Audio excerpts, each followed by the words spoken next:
खुलुमबाय बयनिसिमबो नोंथांमोननि थाखाय माखासे खौरांफोर लानानै फैलायबाय आरो चेनेलाव गोदानब्ला अन्नानै चेनेलखौ साबस्क्राइब खालामनानै लादो बेल आइकनखौ एलाव होनानै ला जाहाथे नोंथांनाव सिगां नटिफिकेसन सहैग्रोयो। दानिया खोनासंलांदो। गिबि खौराङाव दङ आदानि कम्पानिनो हा होनायनि बेरेखा खालामनानै बासबारि बाजाराव मैया मोनाबिलियाव बिटिआरनि गाहाय खुंगिरि प्रमद बर'जों लोगोसे मावफुं सोद्रोमा रनजित बसुमतारी आरो पर्बतजरा इउपिपिएल टिसिएलसिसिनि मासिगिरि उत्तम हाज'वारिनि मुसुखाखौ सावदों फाग्लिजरा पार्ट 2 गामिनि रायजो राजाफोरा। बे खुद्रिखांनाय हाबाफारियाव दावराव देख्रेब नार्जारि, आतसुनि आफादगिरि हरेश्वर ब्रह्म आरो बनसुनि आफादगिरि बनजित मनजिल बसुमतारी बिथांमोना बाहागो लादों। नैथि खौराङाव दङ दुलाराय बर' फरायसा आफादनि आफादगिरि दिपेन बर'आ गावनि फेसबुक पस्टनि गेजेरजों अनसुंथाइ होगोननि बाथ्राखौ फोरमायदों।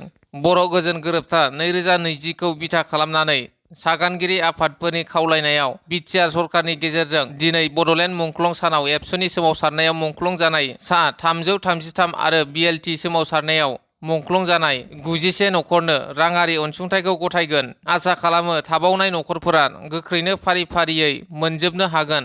मुंख्लंफोरनि बेसेन गोसा गावखौ बावसोमनाया जों बयनिबो थुलुंगा आरो बिथांमोननि नखरखौ जोथोन लानाया बयनिबो बिबान। थामथि खौराङाव दङ फुंनि 4 रिंगानिफ्राय 8 रिंगासिम सानफ्रोमबो 4 घन्टा मोब्लिब सिबिथाया बन्द थागोन होनना मिथिनो मोननाय जादों। जोबोद गरम बोथोरनि समावनो एपिडिसिएलनि फोसावनाया बरपेटा रड हाउलिनि थागिबिफोरखौ जिंगा सिहोदों। ब्रैथि खौराङाव दङ सरकारखौ सोंखारिनायनि दायाव साख्रिनिफ्राय सासपेनसन सासे फोरोंगिरिया साख्रिनिफ्राय सासपेनसन जानाय फोरोंगिरिया सुक्लाय सेरफां ब्लक बिपिएफनि गाहाय नेहाथारि दिगन्त बेसबरुवा होनना मिथिनो मोन्दों। दिगन्त बेसबरुवाया सुवागपुर गोजौ फरायसालियाव आखान्थि फोरोंगिरि महरै दंमोन। गावनि साख्रिजों लोगोसे बिथाङा बिपिएफ दोलोनि जानानै राजखान्थियाव गोख्रोङै बाहागो लागासिनो दंमोन। फोरोंगिरिया सरकार आरो खुंथायाव थानाय दोलोखौ सोंखारिनानै गुबुन गुबुन राजखान्थियारि मेलफोराव बाहागो लादोंमोन। बावैसो सान सिगाङाव खौरां बिजोङाव सरकारखौ सोंखारिनायनि थाखाय फोरोंगिरि आरो बिपिएफनि दैदेनगिरि दिगन्त बेसबरुवाखौ सासपेन्ड खालामनाय जादों होननानै खौरां मोननाय जादों। बाथि खौराङाव दङ चिरां जिल्ला आरो क'क्राझार जिल्लानि बारग' एनडिएफबिफोरनि जथायै लोगो हमलायनाय हाबाफारि। चिरां जिल्लानि सिङाव थानाय 16 नं निसिमा बियाबनि खयला मयला ब्लक इउपिपिएलनि मावख'आव जथायै चिरां जिल्ला आरो क'क्राझार जिल्लानि बारग' एनडिएफबिफोरा लोगो हमलायनाय हाबाफारि खुंफुंलाङो। मख'नो गोनांदि बे हाबाफारियाव बारग' एनडिएफबिफोरनि केसनि जेंनाफोरखौ फोजोबनानै होनायनि बाथ्रा आरो फैबाय थानायनि बिसायख'थिखौ नोजोर बोनानै माखासे गोनांथार बाथ्राफोर सावरायलायो। बे सावरायनाय जथुमाव बाहागो लाफैयो बिटिआरनि deputy chief Gobind Chandra Basumatary, EM Ranjit Basumatary, ex NDFB welfare एस'सिएशननि आफादगिरिजों लोगोसे नेहाथारि दामसोरां नार्जारि आरो गोबां सोद्रोमाफोरा बाहागो लादों। द'थि खौराङाव दङ पिएम नरेन्द्र मदिजों लोगो हमनायनि सिगां मन्थ्रि आरो सुबुंफोरा आरटि-पिसिआर टेस्ट खालामनाया गोनांथार। हादरनि गेजेराव दासान्दि सोलिबाय थानाय बिदुं दुंथायनि गेजेराव गोख्रै बारायगासिनो कभिड-19 जों सन्देर जानाय केसफोरा। सावस्रि बिफाननि रिपर्ट बादिब्ला हादरनि गेजेराव कभिड-19 जों सन्देर जानाय केसआ दासिम 7121 सा जाहैबाय। मैया सानसेनि गेजेरावनो सा 306 सुबुंफोरनि देहायाव कभिडजों सन्देर जानाय गोदान केस मोनबावदों आरो सा 6 सुबुंफोरा फाहामथाय लानाय समाव जिउ गोमादों होनना मिथिनो मोननाय जादों।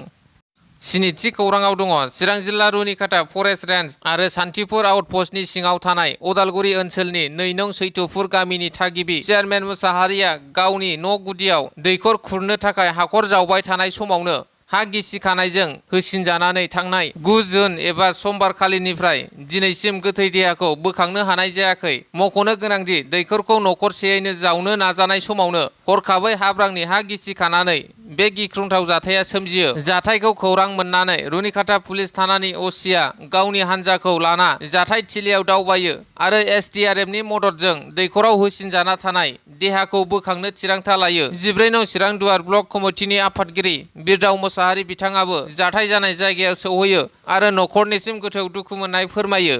8थि खौराङाव दङ गुवाहाटी मिउनिसिपेल कर्परेसननि गोदान कमिसनार महरै डक्टर एमएस लक्ष्मी प्रिया आइएएस खौ थिसनबाय। 9थि खौराङाव दङ जाफुंसार फालांगिरि मनरन्जन ब्रह्मखौ बेलगुरि, पदमबिल, गुवाबारि आरो उत्तर गुवाबारि गामिनि थागिबिफोरा बरायदों। क'क्राझार जिल्लानि सिङाव थानाय 8 नं दतमा बियाबनि रामफलबिल BCDCनि सिङाव थानाय दतब्रै गामिनि फारियै बेलगुरि, पदमबिल, गुवाबारि आरो उत्तर गुवाबारि गामिनि थागिबिफोरा आबाद मावनानै जिउ खुंनायाव मोजां जाम्फै गैयैनि थाखाय गोबां जेंनायाव गोग्लैदोंमोन। रायजो राजाफोरा गावसोरनि जिउ खुंनायाव मोगा-मोगि जानांनाय जेंनाखौ सुस्रांनानै होनायनि थाखाय जाफुंसार फालांगिरि मनरन्जन ब्रह्मखौ आर'नाइजों मान बावनानै बरायो। 10थि खौराङाव दङ। थुक्राझार ओनसोलनि लाइमोन जोंसार बसुमतारिया प्रमद बर'नि सरकारखौ मोजां मोननानै UPPL दोलोआव जगदान जाबाय। EM रन्जित बसुमतारिजों। 11थि खौराङाव दङ। बावरागुरि बाजाराव सिखाव खावनाय जाथायजों लोब्बा थानाय 3 सुबुंखौ हमदों। थांनाय 1 जुन 2025 खालारखालि क'क्राझार जिल्ला गसाइगाव महकुमानि बावरागुरि बाजाराव सिखाव खावनायजों सोमोन्दो थानाय 3 सुबुंखौ पुलिसा हमदों।